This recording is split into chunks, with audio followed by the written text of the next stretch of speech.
Newcastle United statement was that the conditions and the terms of a deal for Alexander Isak have not been met. So while we were saying not for sale, by saying the conditions and the terms have not been met, by definition, there are conditions and terms for Alexander Isak to be sold. And those are the price, number one, and also bringing in replacements. Is Strand Larsen the replacement for Isak? Well, it's been almost painted as he's going to be a replacement for Callum Wilson. But I think Newcastle United have got to be careful here as well. If that is clearly the case, that it is going to be Callum Wilson, it's almost sending a message to Liverpool as well. No, we haven't got a replacement for Alexander Isak, so we still want this amount of money if you want to come and buy him. Whereas if it was put out there, right, Jørgen Strand Larsen, he's the replacement for Alexander Isak, we can now sell him. Liverpool will say, well, you got your replacement. We don't need to pay £150 million. It should also be said, Newcastle United in that statement said, we don't expect those conditions to be met on both fronts. One, is it about the replacements? But two, probably more significantly, they probably don't expect the conditions for Liverpool to pay what they want. But is that almost a thinly veiled invitation to Liverpool? It's £110 million you've bid. That's not enough. Come back with what we want and maybe we can do business. And a quick word on Eddie Howe here. I mean, Darmish is quite right. The people I'm speaking to are using those terms as well. A replacement for Callum Wilson, a replacement for Alexander Isak. And they have to categorise which striker they're going for. Eddie Howe doesn't give a monkeys about that. He wants two strikers in that can do a job for him in the Premier League. He's not going to have two strikers in and go, right, you're my main man, so I'm prepared to pay more money for you, and you're my second striker. It doesn't work like that. He wants two strikers that are going to compete for a starting berth, who can take and compete with Newcastle in the Premier League at the top end and the Champions League. They've had an extraordinary couple of seasons, Newcastle.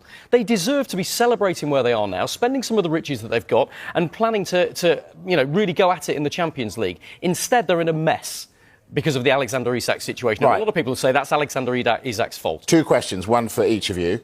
For you, Rob, is Alexander Isak going to be playing for Newcastle come the end of the window? And for you, Darmish, is Johan Wissa going to be playing for Newcastle come the end of the window? Rob? I don't see any way that Alexander Isak will still be a Newcastle player by September the 2nd. I think it's an impossible situation for Newcastle. I understand why the fans are desperate for him to stay. More and more Newcastle fans that we hear from are turning against him now because of the way he's behaved in this matter. And look, in this scenario, I've looked at some of the precedents. Then players get their move. They don't always get it in this window, but in the long term, they'll get their move. And I think Newcastle are over a barrel and they've got no choice. I think Liverpool are playing this very, very smart. They've been absolutely silent. No briefing from the club. We haven't heard a single thing. They've thrown their grenade in, £110 million, and they've just sat there while Alexander Isak has done their work for them. I think it's been very smart from Liverpool. I think their patience will pay off. I think they'll get their man before the end of this window. Darmish, Wissa. This deal and the Isak deal, they just kind of feel like a complicated house purchase. So just say you like a house, but to get the house, there's a chain of about 3 other people that need to buy their own house before you can buy your one. Now, Isak, we've explained about the replacement situation. Johan Wissa is playing the waiting game. He wants to go to Newcastle United. Newcastle United want him. However, Brentford are only going to let him go if they find a replacement. Now, initially, I think Newcastle United might have thought Dango Ouattara's come in. So now we can go full speed ahead for Johan Wissa. But what ended up happening was that Ouattara deal was effectively a replacement for Brian Mbeumo, who'd gone to Manchester United. Now, publicly, the Brentford head coach, Keith Andrews, has been consistent. We want Johan Wissa to stay. We actually expect Johan Wissa to stay beyond deadline day. However, at the same time, when these are the public utterances from Brentford, they are, behind the scenes, looking for a replacement for Johan Wissa, because for all parties, rather like the Isak situation, it's probably best that Johan Wissa goes, Brentford get the money they need, they get the replacement they want, and Wissa gets the move that he wants, because he doesn't want to be at Brentford. He's already said, I don't intend to play for them again. I just think that if you look at the Isak statement and if you look at how Wissa has approached his saga, it's almost like they're signs of desperation. Because Alexander Isak, I think it was with 12 days to go of the window when he put out his statement. And it was basically thinking, I've now got 12 days to have any kind of influence that I can. Because come 7 p.m. on Monday, I have no further say. Yeah. Because if I haven't got the move, I'm stuck. Yeah. And then there's a whole new ball game at play. Can he get reintegrated into the squad? Is he going to maintain the stance of, I don't want to be reintegrated, I don't want to play for you again?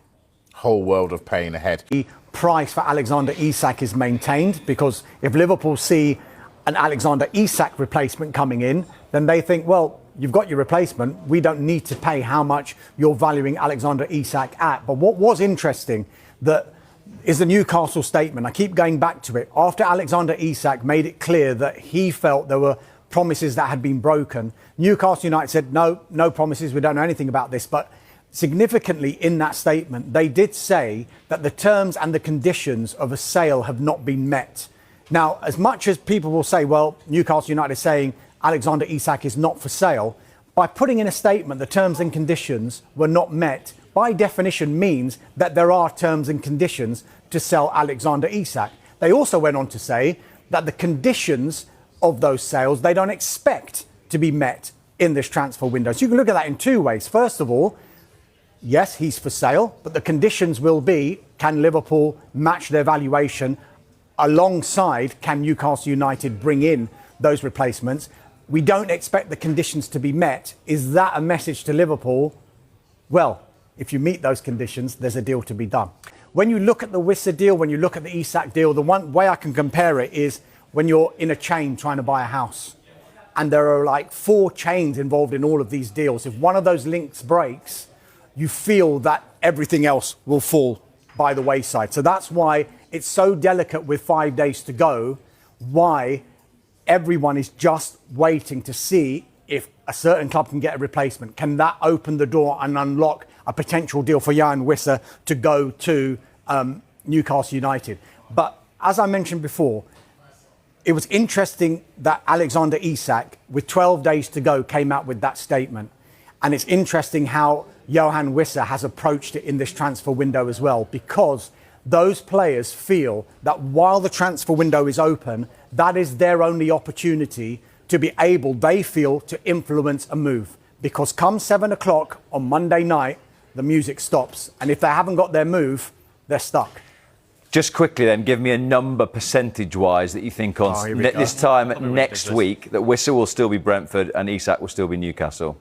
I genuinely think it's 50-50 still. I think it's less than that. I'm pretty confident now that Isak is going to have to leave Newcastle and end up at Liverpool. And I think as a result of that, Newcastle will break the bank and make sure they get Wissa as well. So you think, what, 70-30?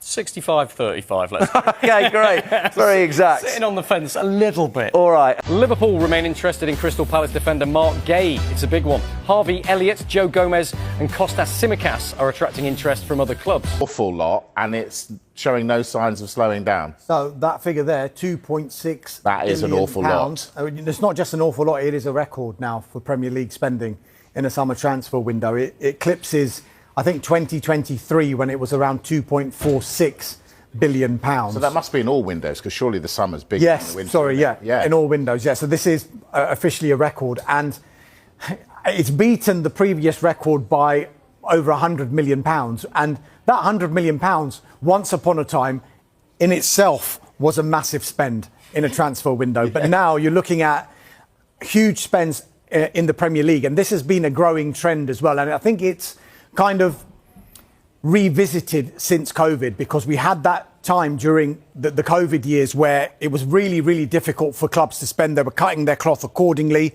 And if you look at it now, look at these figures here, that £2.6 billion spent by Premier League clubs. The net spend, though, is £716 million.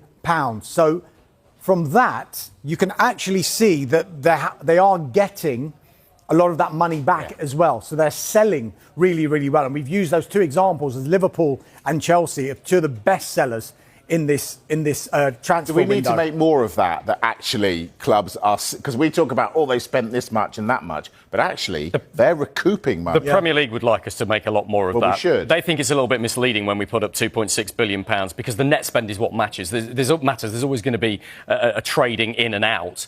And actually, if you work that out, £716 million on average, you spread that over 20 clubs. That's only about £35 million per club in this window. That doesn't sound a heck of a lot of money still, but in the terms of revenues that these clubs are earning, that's not quite so huge. But it's clear the Premier League has much more spending power than any other league in the world. And that figure is not going to stay like that. We've still got 5 days to go.